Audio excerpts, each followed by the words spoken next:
Hello friends, आज हम recap करने वाले हैं फैमिली मैन सीज़न 1 का। इसमें श्रीकांत और तलपड़े एक गवर्नमेंट जॉब करते हैं।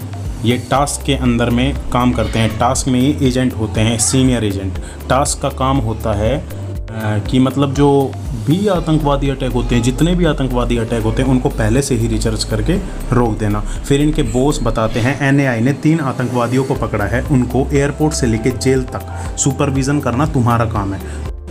तो उन तीनों आतंकवादी को एक एयरपोर्ट से जेल तक ले जाया जाता है, एक वैन के थ्रू ले जाया जाता है। बट इनमें से आसिफ और ये तीनों मिलकर वैन के गार्ड्स पर अटैक कर देते हैं और इस मारामारी में 2 आतंकवादी मारे जाते हैं। एक आतंकवादी बच जाता है, उसका नाम होता है मूसा।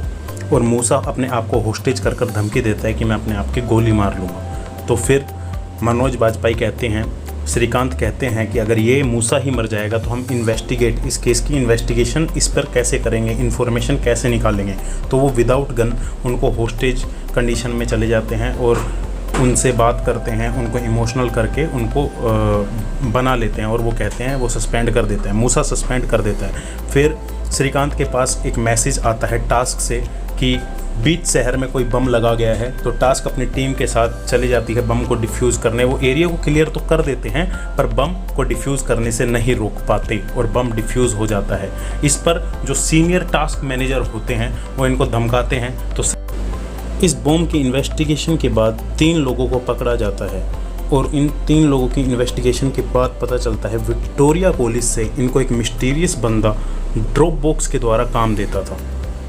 तो फिर टास्क और श्रीकांत उस ड्रॉप बॉक्स के बाहर एक कैमरा लगा देते हैं और एक अपने आदमी को बिठा देते हैं ताकि इसको मॉनिटर किया जा सके और ड्रॉप बॉक्स में से कोई आए तो उसे पकड़ा जा सके। पर कुछ दिनों तक कोई आता ही नहीं वहाँ पर काम लेने के लिए।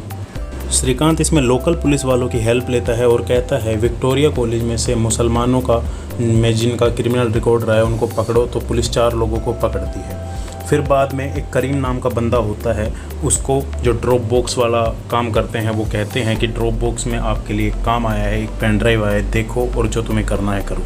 फिर वहाँ पर से करीम जाता है ड्रॉप बॉक्स के पास और उस पेन ड्राइव को निकाल लेता है और उस पेन ड्राइव को निकालने के बाद उसे पता चलता है कि एक एमएलए मुस्लिम्स के खिलाफ हिंदुओं को भड़का रहा है बीफ के ऊपर और 2 मुस्लिमों को उसी दिन अब्यूज़ भी किया गया था, मारा भी गया था। फिर श्रीकांत को लगता है करीम ही वो बंदा है जो मिशन जुल्फिकार में कुछ बड़ा करेगा और उसी ने वो स्कूटर में बम लगाया था और अब ये एमएलए के फ़िल्टर फाड़ना चाहता है। तो फिर वो अपनी एक टीम बनाता है और चला जाता है उनके करीम के पीछे, उनके फ़ोन को हैक करके चला जाता है। फिर वहाँ पर फायरिंग होती है और 3 बेकसूर लोग मारे जाते हैं। 3 वो मतलब बिना बात लोग मारे जाते हैं। फिर बाद में जब उनकी वैन की चेकिंग करी जाती है तो श्रीकांत को पता चलता है कि तो इसमें बीफ है, इसमें बम तो नहीं है। तो श्रीकांत बिल्कुल यूँ सोचता है, यार ये क्या कर दिया, मतलब बीफ के चक्कर में किसी 3 लोगों की जान ले ली। वैसे ऐसों को मार दिया ही जाना चाहिए पर नहीं यार, हाथ पैर काट के छोड़ दिया जाना चाहिए। इधर अल्ताफ़ भाई साजिद से मिलते हैं और कहते हैं तुम्हारे चक्कर में मुझे एक करीम नाम के लड़के को वहाँ पर फंसाना पड़ा और तुम्हें मिशन जुल्फिकार के लिए चुना गया है। तो फिर साजिद खुश हो जाता है और वो इस मिशन के लिए हाँ भर देता है। इधर मूसा को पता चल जाता है, जो मेरा सहपाठी था, मेरे साथ था, उसको होश आ गया है तो उसको पोटासियम दे के मार देता है। इधर इन 3 का मर्डर हो जाता है। तो फिर सिखरे को कश्मीर भेज दिया जाता है मिशन के सिलसिले में ही और कश्मीर जाके उसको पता चलता है कि ये जो मूसा है ना, ये कोई आम छोटा मोटा कातिल नहीं है, ये पूरा का पूरा मैच करता है अलकातिल से।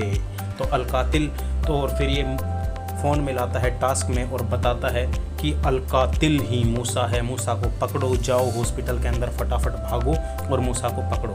पर मूसा कहाँ, मूसा भी तो बहुत ख़तरनाक है। उस नर्स को मार काट के और हॉस्पिटल में तूफ़ान सा मचा के आतंकवादियों को सरेआम गोलियां मरवा के आतंकवादियों से बच जाता है।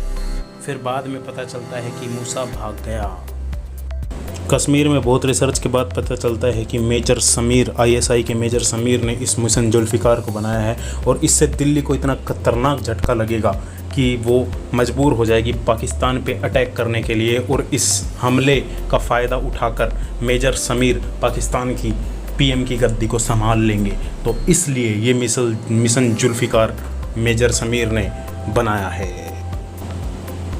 फिर इंडियन आर्मी उनके प्लान को चौपट कर देती है, नर्व गैस को अपने कंट्रोल में ले लेती है, बट साजिद वहाँ से भाग जाता है और वो जाकर मिलता है मूसा से।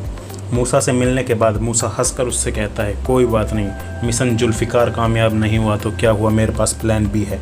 वो एक केमिकल के ट्रक को चुराते हैं और एक केमिकल की कंपनी में जाते हैं और वो उनका प्लान होता है कि वो गैस को जहरीली गैस को केमिकल कंपनी में जाकर रिलीज़ कर देंगे, जिससे पूरी दिल्ली पुराना भोपाल बन जाएगा। श्रीकांत मूसा की तस्वीरें टीवी पर वायरल कर देता है और मूसा इस जहरीली गैस की मदद से एक प्लांट बना लेता है और इस जहरीली गैस को हवा में छोड़ देता है और सुबह तक पूरी दिल्ली ख़त्म हो जाएगी और पुराना भोपाल बन जाएगी। और ये वहाँ से जा ही रहे होते हैं। मूसा फैक्ट्री में कुछ आतंकवादी गार्ड्स को छोड़ देता है और कहता है फैक्ट्री का ध्यान रखना। रास्ते में साजिद मूसा से पूछता है कि सुबह तक तो वो मर जाएंगे, तो मूसा कहता है कुछ कुर्बानियाँ ज़रूरी होती हैं।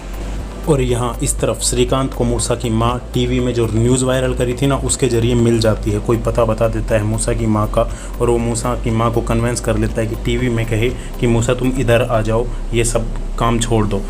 तो मूसा एक पेट्रोल पंप पर जब गाड़ी में पेट्रोल भरवा रहा होता है तो वो अपनी माँ की न्यूज़ को देख लेता है और कहता है अब तो मेरी मम्मी भी दिल्ली में ही है, तो हम ये काम किसी दिन और कर लेंगे, अभी इस गैस कांड को रोकना होगा। मतलब बहन जो अपने पे आई तो गेंड दिखा दी।